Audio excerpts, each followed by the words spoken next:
இருக்கிறதுல கஷ்டமான வேலை என்ன தெரியுமாங்க? அலையன்ஸ் பார்க்குறது தான். அலையன்ஸ் பார்க்குறப்ப நம்மளை ரொம்ப நெருங்கியவங்க என்ன பண்ணுவாங்க, கிளண்டுருவாங்க.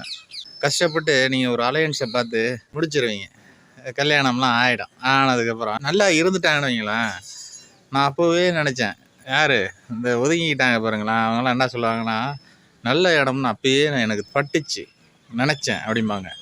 ஒருவேளை உங்களுக்குள்ள தகராறு ஆயிடுச்சுன்னு வைங்களேன், எனக்கு அப்பயே தெரியும். அதனால் அது ஒரு பக்கம். அடுத்து இந்த ஊருக்காரங்க என்ன பண்ணுவாங்க, விசாரிப்பாங்க.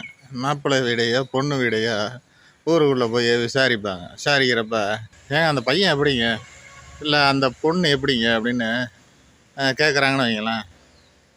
நல்ல இடம்தான், நல்ல பையன்தான், ஆனால் நல்ல பொண்ணு தான், ஆனால் அப்படின்னு ஒரு எதுக்கு நீ இழுக்கிற? இல்லைன்னா தெரியாதுன்னு போயிட்டே இருக்க வேண்டியதானே. எதுக்கு இழுக்கணும்? இழுத்தனா அவன் என்ன பண்ணுவான், கன்ஃபியூஸ் ஆயிடுவான். அந்த இது நின்று போயிடும். சொல்கிறான் பாருங்களேன், அவன் தான் அந்த ஊர்லேயே வேறு வேலையே இல்லாதவனாக இருப்பாங்க. அவனுக்கு பொழுதுபோக்கு அதுதான் இருக்கும். அதனால் அவன் மாதிரி ஆளெல்லாம் பேச்செல்லாம் நம்பாதீங்க. புரோக்கர் பாடு ரொம்ப பெரிய பாடாக இருக்கும். எப்படின்னு தெரியுமா? கல்யாணம் பண்ணுற டயத்தில் புரோக்கரு பொண்ணு மாப்பிள்ளை ஜாதகத்தெல்லாம் பொருத்தம் பார்த்து சொல்லுவார். தான் ஜாதகத்தை பார்க்காம விட்டுருவார். என்ன ஆகும், அந்த கிளி இருக்குல்ல, கிளி எல்லாருக்கும் சீட்டெல்லாம் எடுத்து போடும். ஆனால் தான் கிழமை என்னங்கிறது அதுக்கு தான் தெரியும். ஏன்னா சீட்டு எடுத்து போடுறவர் என்ன பண்ணுவார், கிளிக்கு ஒரு பேர் வச்சுருப்பார், கண்மணின்னு வச்சுங்களேன். கண்மணி ஒரு சீட்டை ஐயாவுக்கு எடுத்துக்கூட அப்படிமாரு. அது என்ன பண்ணாங்க, வெளியில் வரும், கூண்டுக்குள்ளே போட்டு அடைச்சிட்டாங்களே அப்படின்ட்டு. அது விதி தெரியாமல், அது ஜாதகம் தெரியாமல், அது மற்றவங்களுக்கு ஜாதகம் எடுத்து கொடுக்க வெளியில் வருவார். அவர் என்ன நினச்சிட்டு வருவார்னா, ஏதோ திங்கிறதுக்கு தேனி தான் வச்சுருக்காங்க போலர்கிட்ட கொத்துவார். கொத்துனான்னு என்ன பண்ணுவாங்க, கொடுதாயி சீட்டு நல்ல சீட்டு ஐயாவுக்கு எடுத்து கொடுத்துட்டேன் அப்படின்ட்டு தீனின்னு தான் கொத்தியிருக்கான். அதை எடுத்து படித்து சொல்லுவார். அந்த மாதிரி அந்த புரோக்கர் தான் ஜாதகத்தை பார்க்காம வந்துடுவார். கல்யாணம் முடிஞ்ச கையோட புரோக்கருக்கு 2 பக்கமும் ஜாங்கரியை விடுவாங்க உள்ள வாய்க்குள்ள.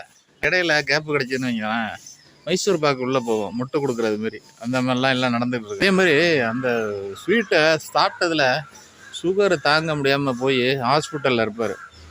ஆலிசை வாங்கிட்டு போட்டி போட்டு 2 பேரும் எடுத்து கொண்டு போய் கொடுப்பாங்க. என்னாச்சு புரோக்கர் ஐயா என்னாச்சு அப்படின்ட்டு. கோழி குழம்பா, நாட்டுக்கோழி குழம்பா இருக்கும். 2 பேரும் எடுத்து கொண்டே கொடுப்பாங்க.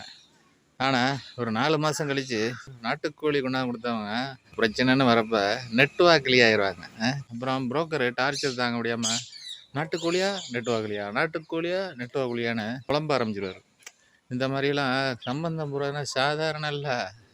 எல்லாம் ஆளுக்கு ஆள் சம்பந்தம் போட்டு மாட்டிக்காதீங்கன்னா. 2 பேரோட தேவைகள் என்னன்னு தெளிவாக தெரிஞ்சுக்கிட்டு அந்த சம்பந்தம் போடுறதுல ஈடுபடணும். எவ்வளோ இடத்துல ஃபெயிலியர் ஆகிடுச்சுன்னு வைங்களேன், சம்பந்தம் போட்டவங்க கிட்னி ஃபெயிலியர் ஆகிடுது, சட்னி பண்ணிடுறாங்க.